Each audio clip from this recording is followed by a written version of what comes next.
Hey, what's up? I'm your host, Master Michael. My name is Michael, and I'm here to master me. Now, first, Chiron heals inadequacies, restoring our nature. And that is what this channel is going to be about. This channel is going to be about spiritual healing or soul healing through knowledge, wisdom, and understanding. Because that's the only way it can be done anyway when you're dealing with this Chiron, which my channel is based upon. It can only be with knowledge, wisdom, and understanding. Now, let me break down more of why I say that. All right, that leads me up to this question. How do I identify Chiron in my chart? So if you're going to pull up a birth chart, you're going to see this K, in one of the 12 houses in your birth chart. And this K it's an asteroid, first of all, but it has a lot to do with the pain and suffering that you experience early on in childhood. Now, before I go into that, I got to deal with the fallacy that you're going to hear all throughout, I would say, the internet. If you do Google searches on Chiron, or some people call it Chiron, I call it Chiron, they're going to be dealing with a certain fallacy that is called the wounded healer. Okay, now you're going to see this everywhere online, YouTube, all types of astrologers talking about it, the wounded healer. Now, let me tell you why I'm saying it's a fallacy, is because this is how it's in a nutshell going to be explained. They're going to talk about the history of Chiron being a centaur, and in this Chiron, just summing it up shortly, briefly, this Chiron is going to be an area where you're going to experience all types of turmoil stemming from your childhood, and mysteriously, because of this turmoil, you're going to want to take this energy and heal other people. Now, before you heal other people, they also say that this is an area where you're not going to be able to heal yourself fully, and you're going to take and heal other people. Now, I'm here to tell you that part of that is true, not all of it. Part of it is true, but just imagine. Now, you answer me this. Imagine if you haven't gotten over something yourself, and this is a serious, hard area you've gone through. Why would you heal somebody else? If anything, is going to make you a hater. Now, I can guarantee you that wherever you see Chiron in your chart, this is where you're going to experience being a hater too, until you get knowledge, wisdom, and understanding. And then you're going to be able to not be a hater. Maybe you can be a congratulator, and even also fix your own situation wherever you see Chiron. So we're going to get a little bit more into that. So first of all, you need to know that Chiron is dealing with painful inadequacies stemming from your childhood. Okay? So I wouldn't call it a wounded healer. I'll say painful inadequacies stemming from your childhood. Now, why exactly is it painful inadequacies from childhood? So in order for me to break this down to you, you got to understand more the nature of Chiron and what it represents. So Chiron is coming from, this energy is originally coming from the ninth house in your chart. Now, the ninth house is dealing with knowledge, wisdom, and understanding. It's ruled by Jupiter, that is also dealing with knowledge, wisdom, and understanding. And this is called Sagittarius. It used to be called Centaurus. Okay. This is all like Greek words and all this stuff. It goes back even further than that. I'm just giving you what's popular, because everybody breaks it down using this popular Greek stuff, because we deal with, basically we mix with Greek society as far as our education. So when you're dealing with this area of the chart that's dealing with knowledge, wisdom, and understanding, you don't have this until you're older. You feel me? So it's like you have to first go through a lot of childhood trauma, wherever you're going to see this K, or childhood inadequacies, I like to say, wherever you see this Chiron in your chart. And it's connected to the ninth house. All right. So imagine this. It's like, well, first of all, let me break down more of the symbology of Chiron. So the symbology of Chiron is like this. It's half beast and half man. Okay, so the lower, y'all ever seen these beasts or whatever, like Pan and all these different beasts, where the lower half is like a cloven hooved beast type of animal. This is your horses. This is like goats and stuff like that. Anytime you see this symbology, you're dealing with elements of the earth. So anytime you're looking at ancient writings or ancient drawings and stuff like that, and you see like let's say a beast or whatever, it's connecting something to a certain element of either the cosmos or just the elements in general. The four elements, air, earth, wind, air, earth, fire, and water. So it's going to connect to these four things. So when you see this beast, it's connecting to the earth. You feel me? Because this particular beast with the cloven hoof is always either going to be dealing with the earth, rolling around in the mud or in the dirt, or it's going to be like eating from the grass, eating from the earth elements. You know what I mean? So this is earthly. This is an earthly beast, and it's also mixed with man at the same time, because the upper half is a man, and it normally runs. You normally see the centaurs or whatever running around with the bow and arrow, shooting stuff and hunting and stuff like that, right? So now let's go back to the lower half of this animal. So the lower half of this animal is like a horse or a goat. All right. So notice this is the ninth house area of the cosmos, which represent the centaur animals. That's mixed with like a man in a beast, lower half beast. So this lower half represents Earth. The ruler of Earth is Saturn. Okay. Now, right next to Sagittarius is Capricorn, which Saturn rules. So you can safely say it's kind of a connection of the two energies. All right. Now, a lot of times, if y'all don't know, Saturn don't F with kids. Saturn don't like kids. Saturn don't mix with childlike energies. Matter of fact, anybody who got strong Saturn in a chart, they're gonna be the type person is like, hurry up and grow up. When they're dealing with the kids, or they're not gonna want to be around the kids as much. They're not gonna want to be, having a hand in raising kids. Not because they hate kids, it's just I ain't got time for this childlike energy. People that's Saturn based, they're gonna be more like in the business and in the paying bills and in a lot of practical matters, not childlike matters. Okay, so it's not a good mix of energy. So you would imagine if you're growing up and you're dealing with Chiron in whatever particular area of your chart, this Chiron energy that's half Earth, half Saturn. The lower half is like Saturn.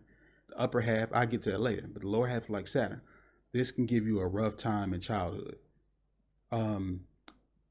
Saturn also deals with education, is teaching. Except for Saturn teaches through hard lessons. You feel me? Saturn is going to take you through some hard lessons, blood, sweat, and tears, pain and suffering type lessons. But you always learn through that. So a hard lesson from Saturn is if you burn your hand on the stove or something like that, out of curiosity, it's a hard lesson. Okay. Now, when you're dealing with the upper half of the body of the symbology, dealing with Chiron, you're dealing with a man's torso that hunts. You feel me? So the hunting is representing a higher way of thinking, because the man hunts the animals. And to prove to you that this man is a higher way of thinking, it's dealing with, okay, anytime you're dealing with higher level thinking, when you're dealing with symbology, you're going to deal with maybe a man symbol or something like that, or even air, like a feather or a bird or something like that. This is how you break down the symbology of ancient symbols. You feel me? So it's like, think about the zodiac. Anybody know about the zodiac? You got 12 different signs. And all the air elements of these signs are going to represent men. Okay, so let's start with Gemini. This is the air. Okay, and it's going to represent higher levels of thinking. And this is a man. Okay, two men, actually, a male and a female, dealing with Gemini. Then you go to the other air sign. This is Libra. This is a woman who holds the scales. Okay, this is another man type of human type of entity. Okay, that's dealing with that energy. Then you go over to the other air sign. This is Aquarius. This is a man or a female pouring out water. Okay. Now all the other nine signs is going to be dealing with animals or some mixture of an animal or whatever the case is.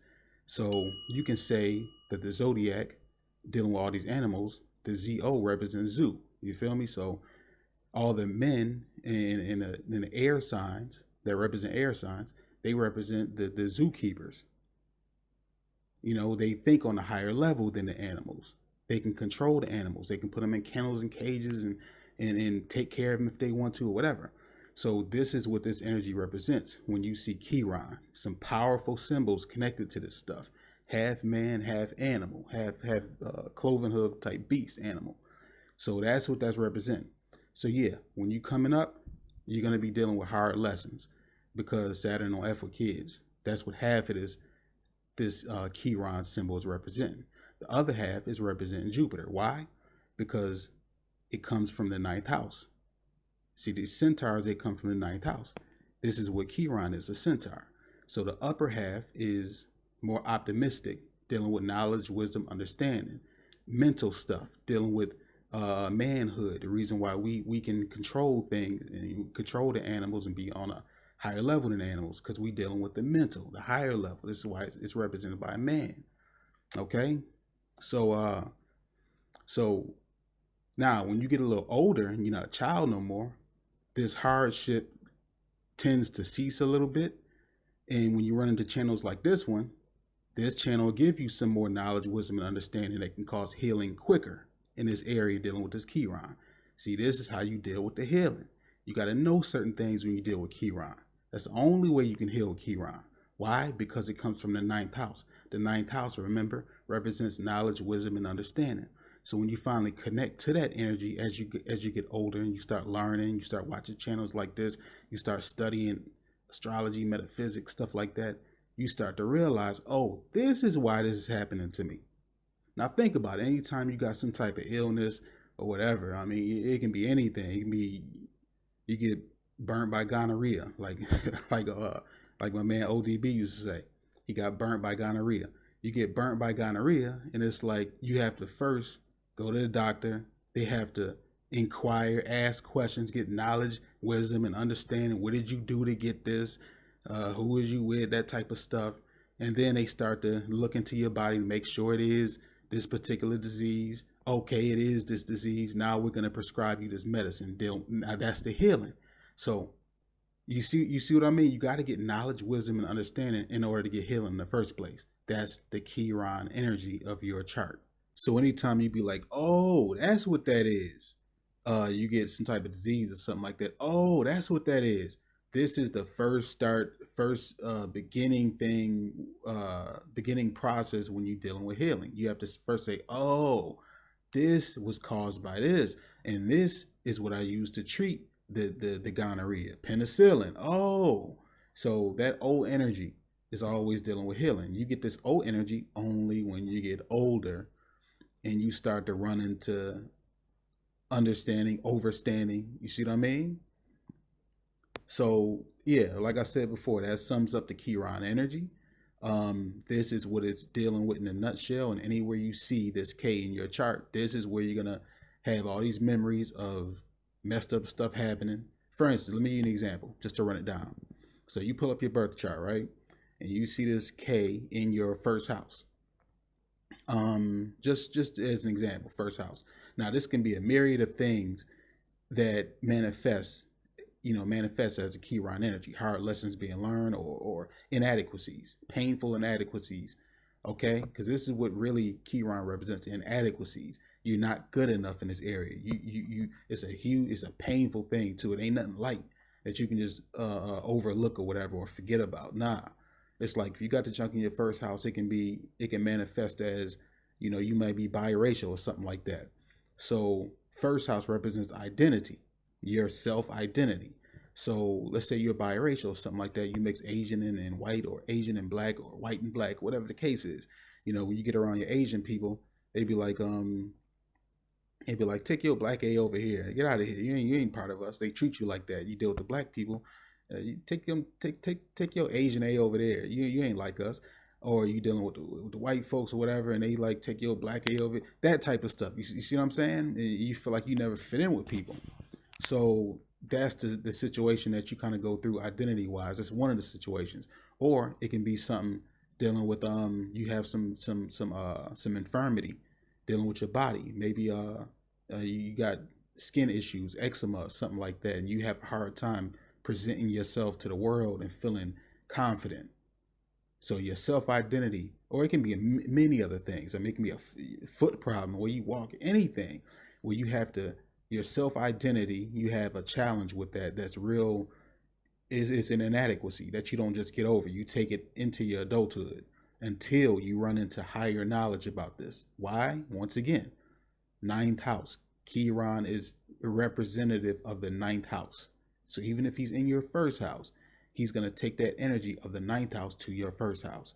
And he's going to call on you to get higher wisdom, knowledge, and understanding about that issue connected to your first house so you can begin to heal it. How do you heal it? By saying, oh, that's what that is. When you say, oh, that's what that is, that's when you start to understand or comprehend how to deal with that issue. Once you finally deal with that issue, you can stop being a hater in the first house. So, like I said, being a hater in the first house is like this. You see somebody who don't have identity issues. They just bold, as confident as they can be. Whatever issue you got in the first house, they don't have that at all because they don't have Chiron in the first house, or they healed it. You see what I'm saying? So they just confident, bold as they can be. They get support in that area. People like them in that area, or where people didn't like you. Now, you mean to tell me if you never healed this and never understood this, you going to take this energy and heal other people? Nope. You're going to hate on other people. It may even be secret. It may be outwardly. But this Chiron is what makes you a hater oftentimes, or you don't have understanding of it. Because all you got is these hard lessons. This is where life didn't treat you fairly. And you have a lot of inadequacies. You're not confident at all in this area. And you tend to feel like it's not fair. This person gets all of this energy, all this, whatever it is. And I don't have it. It make you a hater. So give you another example. Let's say Chiron is in the fifth house. Okay, your fifth house in your chart. This is where, fifth house is dealing with entertainment, is dealing with you putting on a show, is dealing with you having some sense of fame or whatever, how you present yourself in an entertaining type of way, or you having fun. This is what this house represents, right? So you can understand if Chiron is here, it's going to be a damper in this area. You may feel like you're a real boring person, or every time you presented yourself and putting on a show or being entertaining or receiving entertainment, it was always some damper put on it. Like early childhood, you may have had a parent or something that's like every time you was having fun, they turn that TV on, shut up, something like that. Sit your A down. Every time you try to get into some entertainment, it was something blocking it, or even creativity. Anytime you was dealing with creativity, maybe you didn't get no support. You created this nice mural on a wall or something like that, and somebody cuss you all out talking about you messed up their wall, and it might have been something real nice, or any type of thing you try to create, even in childhood, even in childbirth, later on, you may have this can even deal with some miscarriage issues later on. So you talking about stuff stemming from your childhood, and then all the way until you get older, something wrong with your reproductive system, and that is challenged. You see what I mean? Or some issue dealing with creativity, because childbirth and having children is dealing with creativity as well. So there's a damper somewhere in this area that stemmed from childhood. And that's one example. So you can follow this through all the houses in your chart, and it's going to be some type of issue where you're going to look at other people and you're going to be a hater. You're going to feel like that's not fair. I'm inadequate in this area. I got low self-esteem and all this in this area. So this is how this can have you be the ultimate hater wherever you see Chiron, and also how you heal it, like I said, is through knowledge, wisdom, and understanding. So hopefully that's clear. I cleared that up, instead of it being just a wounded healer, you're going to take your wounds and go heal other people. You can only heal other people once you get over the stuff yourself and you understand and you're not a hater no more. And you say, oh, I get it. I went through this for this purpose. I learned a lesson from it. Now I can help other people.